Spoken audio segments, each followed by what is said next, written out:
नमस्कार दोस्तों, मेरा नाम है रंजीत और स्वागत है आप सभी का आरके सिविल पाठशाला यूट्यूब चैनल पर। दोस्तों, आज हम समझने की कोशिश करेंगे कि कैसे करके यदि हम निवारक देखभाल करते हैं, प्रिवेंटिव केयर को प्राथमिकता देते हैं, तो इंडिया के पास में जो डिसीज़ का बर्डन है उसको भारत बेहतर तरीके से निपटा सकता है। इस आर्टिकल में हम इस चीज़ के ऊपर फोकस करने वाले हैं।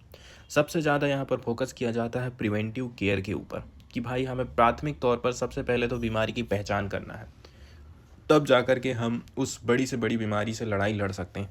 अभी हाल फिलहाल में देखा जाए, यदि हम कम्युनिकेबल डिसीज़ की बात नहीं करते हैं, नॉन कम्युनिकेबल डिसीज़ की बात करते हैं, तो भारत में सबसे ज़्यादा जो डेथें हैं इन्हीं के चलते चलते हो रही है। जैसे किसी को हार्ट की समस्या है, किसी को किडनी की समस्या है।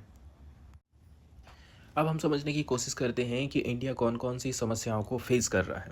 भारत में हेल्थ क्राइसिस हमको दिखाई दे रहा है, जिसमें लगातार खर्चा बढ़ते जा रहा है, लगातार लोगों में बीमारियां बढ़ते जा रही हैं। ये एक रीजन है जिसके चलते चलते हम कह सकते हैं इंडिया में हमको हेल्थ क्राइसिस देखने को मिल रहा है।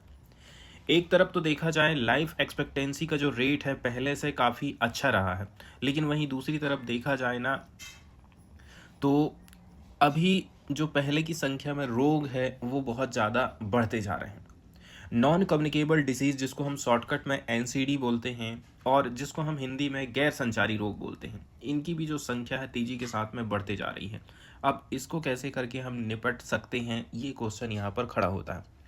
गैर संचारी रोग वे रोग होते हैं जो कि एक व्यक्ति से दूसरे व्यक्ति तक फैलते नहीं हैं। जैसे कि किसी को हार्ट से रिलेटेड बीमारी है, किसी को स्ट्रोक है, मधुमेह है जिसको हम शुगर की बीमारी बोलते हैं, और साथ ही साथ में आप कैंसर जैसे रोगों को देख रहे हैं कि तेज़ी के साथ में ये बीमारियां फैलती जा रही हैं। 2022 में सबसे ज़्यादा जो डेथ हुई थी वो नॉन कम्युनिकेबल डिसीज़ के चलते चलते ही हुई थी। लगभग 65% जो मौतें हैं एनसीडी के चलते ही हुआ है। 2010 से 13 के बीच में ये चीज़ 50% हुआ करती थी, आज के समय में बढ़ कर के 65% हो गई है। इसका मतलब ये है हमको नॉन कम्युनिकेबल डिसीज़ से लड़ाई लड़ने की ज़रूरत है। अब हम समझते हैं कि भारत की जो मौजूदा स्थिति है वो कैसी है और कितना आर्थिक बोझ हमारे ऊपर लदा हुआ है। मौजूदा स्थिति की बात करें तो भारत में हाई ब्लड प्रेशर और शुगर जैसी बीमारियां बहुत व्यापक तौर पर हमको दिखाई देती हैं। समय पर हमको इनकी पहचान करना है, इसके बाद इस बीमारी का मैनेजमेंट हमको करना है, तब जा कर के हम इलाज की लागत को कम कर सकते हैं। कितना आर्थिक बोझ हमारे ऊपर आ रहा है, सबसे पहला जो बोझ है वो हमारे ही ऊपर आता है, इसके बाद सरकार के ऊपर आता है। सरकार भी काफ़ी कहना चाहिए इस मामले में पैसे खर्चा कर रही। जैसे 2024 का जो केंद्रीय बजट था, इसमें स्वास्थ्य मंत्रालय ने 87,657 करोड़ रुपया आवंटित किए थे। डब्ल्यूएचओ का कहना है कि 2030 तक भारत में एनसीडी का आर्थिक बोझ 280 लाख करोड़ हो जाएगा। 280 लाख करोड़ रुपए आपको खर्चा करना पड़ेगा, तब जाकर के हम नॉन कम्युनिकेबल डिसीज़ से अच्छे तरीके से लड़ाई लड़ पाएंगे। अब हम बात करते हैं प्रिवेंटिव केयर की और कौन कौन सी हमारे सामने चुनौतियां हैं। सबसे पहले तो प्रिवेंटिव केयर की हम बात करते हैं, जैसे कि हमें टाइम टाइम पर लोगों की स्क्रीनिंग करनी है, जांच करनी है, ताकि हम बीमारी को पहले से ही पकड़ सकें। पहले से ही पकड़ लेंगे तो उसके इलाज का खर्चा कम आएगा, टाइम भी कम लगेगा और लोगों को बचाया भी जा सकता है। एग्जाम्पल के तौर पर देखा जाए, जैसे किसी को ब्रेस्ट कैंसर है, इसके लिए मेमोग्राम किया जाता है। सर्वाइकल कैंसर है तो टाइम टाइम पर पैप स्मीयर टेस्ट किया जा रहा है। हार्ट से रिलेटेड डिसीज है तो ट्रेडमिल स्ट्रेस टेस्ट किया जाता है। तो ये सारे टेस्ट करके हम सबसे पहले बीमारी का पता लगा लेते हैं। चुनौती की बात करें तो ये जो प्रिवेंटिव केयर होता है ना, इस प्रकार की जो जाँचें बहुत महंगी हैं। जैसे कि ब्रेस्ट कैंसर हुआ है, मेमोग्राम हर जगह अवेलेबल नहीं है। गांव में, तहसील में, जिला लेवल पर शायद ये चीज़ अवेलेबल ना हो सके। ठीक है, इसलिए कहते हैं कि ये जांच काफ़ी महंगी मानी जाती है। वर्तमान में स्वास्थ्य जांच पर लगभग लगभग 5,000 का कर कटौती जो किया जा रहा है वो उतना ज़्यादा पर्याप्त नहीं है। सेक्शन 80D के अंतर्गत जो बात करी जा रही है ना, टैक्स वैक्स में जो कटौती की जा रही है ये पर्याप्त नहीं मानी जा रही है, और भी ज़्यादा कटौती करने की ज़रूरत है, ऐसा राइटर का कहना है। अब हम बात करते हैं क्या क्या समाधान हो सकता है और क्या क्या सिफारिशें दी जाती। पहले नंबर की बात यह है, प्रिवेंटिव केयर की जो जो सेवाएं हैं उनको अपनाने के लिए आपको प्रोत्साहन देने की ज़रूरत है। सेकंड नंबर की बात यह है, स्वास्थ्य जांच के लिए कर कटौती की सीमा 15,000 तक आप बढ़ा सकते हैं। आयुष्मान स्वास्थ्य और कल्याण केंद्रों के माध्यम से जोखिम आधारित स्क्रीनिंग को हमको मजबूत करने की ज़रूरत है।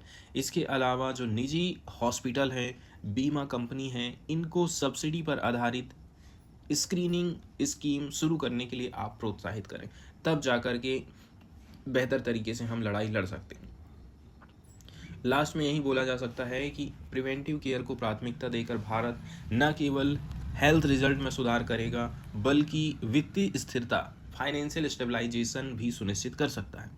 ये कदम ऐसे हैं जिससे हम लाखों लोगों का जीवन बचा सकते हैं। इसके अलावा हेल्थ के ऊपर जो स्पेंडिंग है, इसको हम कंट्रोल भी बेहतर तरीके से कर पाएंगे। इसलिए प्रिवेंटिव केयर का इतना ज़्यादा महत्व है।